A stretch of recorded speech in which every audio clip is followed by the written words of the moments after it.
着ゾーン超え0回、マイルチャンピオンシップで一番人気想定、ジャンタルマンタルです。皆さんこんにちは。競馬予想のチャンネル、ヌーの競馬場です。今回も独自の期待値グラフで攻めた予想をしていきます。今回予想するレースは2025年11月23日日曜日、マイルチャンピオンシップを含むウィン5が対象になっている5つのレースです。それでは予想に移りましょう。まずはじめに予想するレースは京都競馬場9レース芝 1600m ウィン5対象1レース目です。そしてこちらが出走馬の中から絞り込んで残った5頭になります。それではここから推奨馬と抑え評価をご紹介します。まずこのレースの構想客室は先行馬や差し馬に有利なレース傾向があります。そしてこのレースの相性項目は前走 1600m または 1800m 戦だった馬になります。この表は京都芝 1600m 戦の前走の距離別成績になります。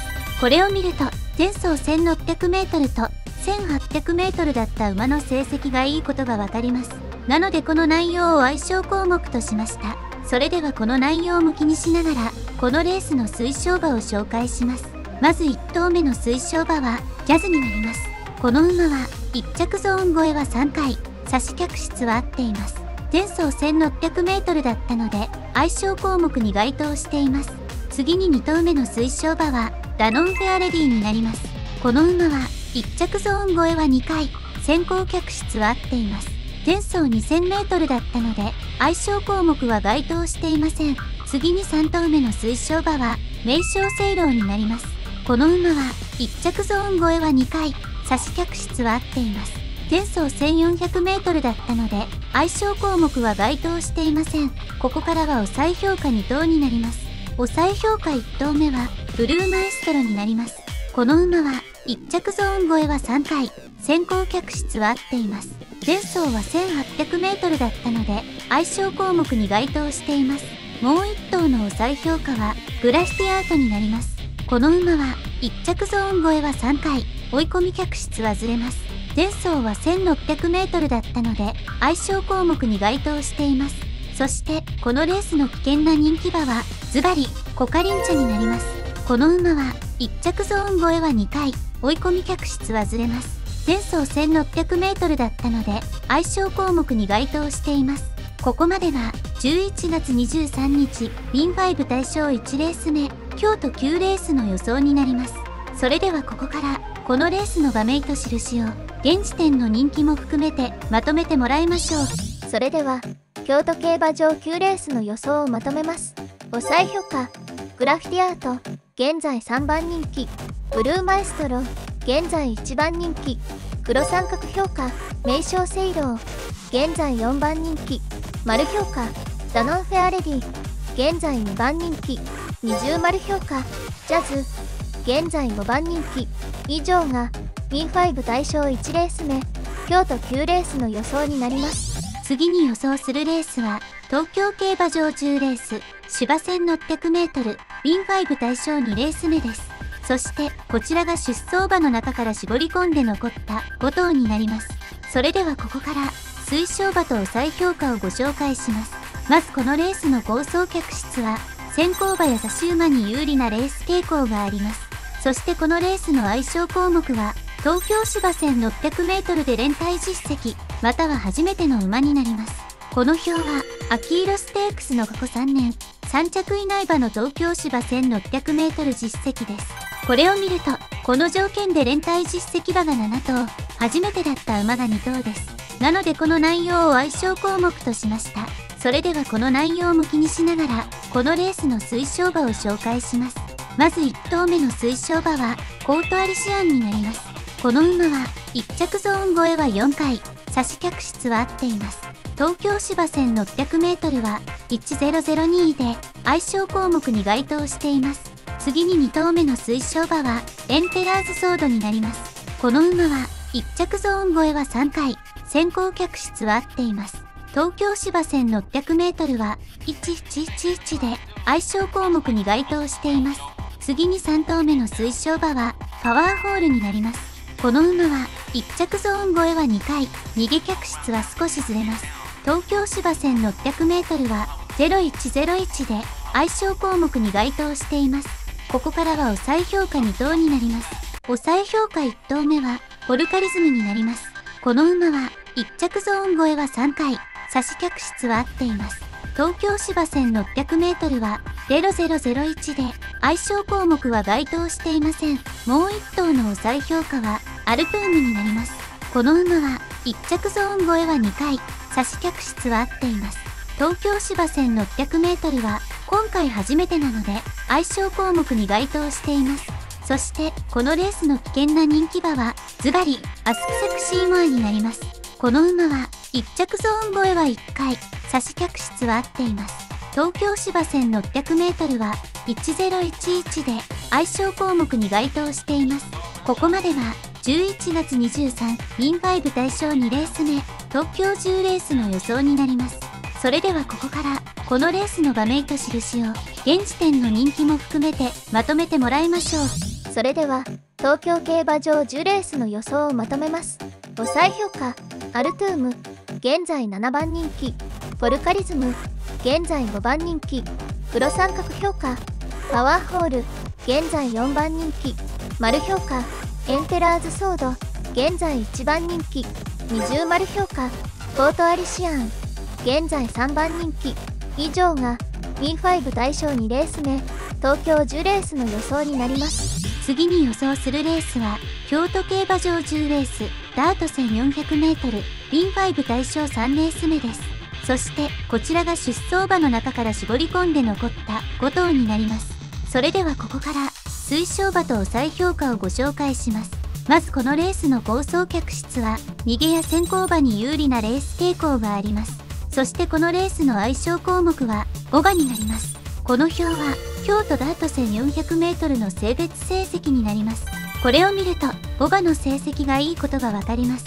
なのでこの内容を相性項目としました。それではこの内容も気にしながらこのレースの推奨馬を紹介します。まず1頭目の推奨馬はセミマルになります。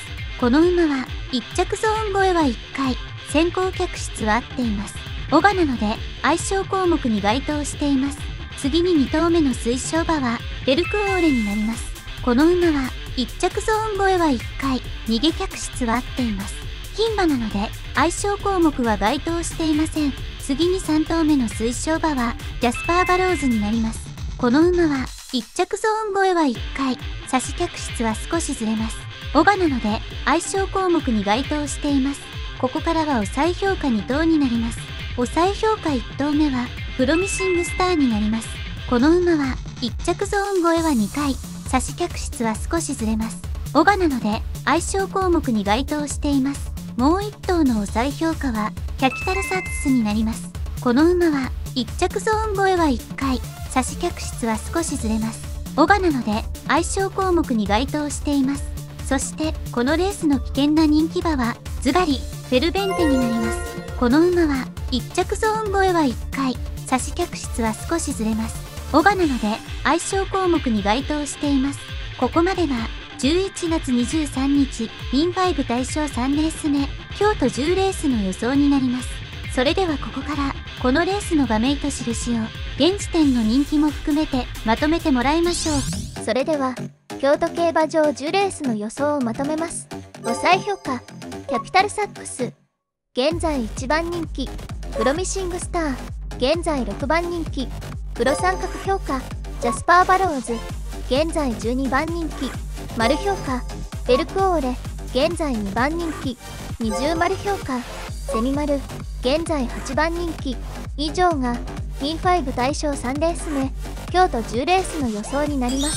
ここで先週の結果を報告します。レガレイラは唯一1着ゾーンを全て超えており、しっかり1着に来てくれましたが、穴馬を推奨できない結果が多くありました。全くダメなレースもあり、悔しい結果です。今回こそは納得いく結果を残します。次に予想するレースは東京競馬場11レースダート 1400m B5 対象4レース目です。そしてこちらが出走馬の中から絞り込んで残った5頭になります。それではここから推奨馬と抑え評価をご紹介します。まずこのレースの構想脚質は先行馬に有利なレース傾向があります。そしてこのレースの相性項目は1等所属馬になります。この表は、下月ステークスの過去10年、所属別成績になります。これを見ると、1等馬が優秀です。なのでこの内容を相性項目としました。それではこの相性項目も視野に入れながら、このレースの推奨馬を紹介します。まず1頭目の推奨馬は、ウェイワードアクトになります。この馬は、1着ゾーン超えは2回、逃げ客室は少しずれます。美穂所属馬なので、相性項目は該当していません。次に2頭目の推奨馬は、コンクイスタになります。この馬は、1着ゾーン超えは2回、差し客室は少しずれます。1頭所属馬なので、相性項目に該当しています。次に3頭目の推奨馬は、サルバトーレになります。この馬は、1着ゾーン超えは1回、先行客室は合っています。美穂所属馬なので、相性項目は該当していません。ここからは抑え評価2頭になります。抑え評価1頭目は、ロジアデレードになります。この馬は、1着ゾーン超えは1回、先行客室は合っています。美穂所属馬なので、相性項目は該当していません。もう1頭の抑え評価は、大西ブレイズになります。この馬は、1着ゾーン超えは1回、差し客室は少しずれます。1頭所属馬なので、相性項目に該当しています。そして、このレースの危険な人気馬は、ズバリ、日東バジルになります。この馬は、1着ゾーン超えは1回、差し客室は少しずれます。美穂所属馬なので、相性項目は該当していません。ここまでが、11月23日、ビン5対象4レース目、東京11レースの予想になります。それではここから、このレースの馬名と印を、現時点の人気も含めてまとめてもらいましょう。それでは東京競馬場11レースの予想をまとめます。抑え評価、大西ブレイズ現在12番人気、ロジアデレード現在2番人気、黒三角評価、サルバトーレ現在6番人気、丸評価、コンクイスタ現在4番人気、二重丸評価、ウェイワードアクト現在1番人気。以上がB5 対象4レース目、東京11レースの予想になります。最後に予想するレースは、京都競馬場11レース芝 1600m、リーン5対象5レース目、マイルチャンピオンシップ G1 です。そして、こちらが出走馬の金4走の期待値グラフになります。全体で一番高い期待値は、3走前のロングランです。前走でもトップですね。それではもう少し下を見てみます。1着ゾーンのすぐ下でだいぶ拮抗しています。一番下まで移動します。前走で一番低い期待値はドッグランズです。この子は消します。それではここから一気に絞っていって推奨候補の子だけにしたいと思います。はい。そしてこちらが出走馬の中から絞り込んで残った5頭になります。それではここから推奨馬と抑え評価をご紹介します。まずこのレースの構想客室は差し馬や追い込み馬に有利なレース傾向があります。そしてこのレースの相性項目は、前走が富士ステークス、または毎日王冠だった馬になります。この表は、マイルチャンピオンシップの過去5年の3着以内馬の前走になります。これを見ると、富士ステークスと毎日王冠だった馬で5勝しています。なのでこの内容を相性項目としました。それではこの相性項目も視野に入れながら、このレースの推奨馬を紹介します。まず1頭目の推奨馬は、ロングランになります。この馬は、1着ゾーン超えは2回、追い込み客室は合っています。前走毎日王冠だったので、相性項目に該当しています。次に2頭目の推奨馬は、オフトレイルになります。この馬は、1着ゾーン超えは2回、追い込み客室は合っています。前走スワンステークスだったので、相性項目は該当していません。次に3頭目の推奨馬は、レーベンスティールになります。この馬は、1着ゾーン超えは2回、先行客室は少しずれます。前走毎日王冠だったので、相性項目に該当しています。ここからは抑え評価2頭になります。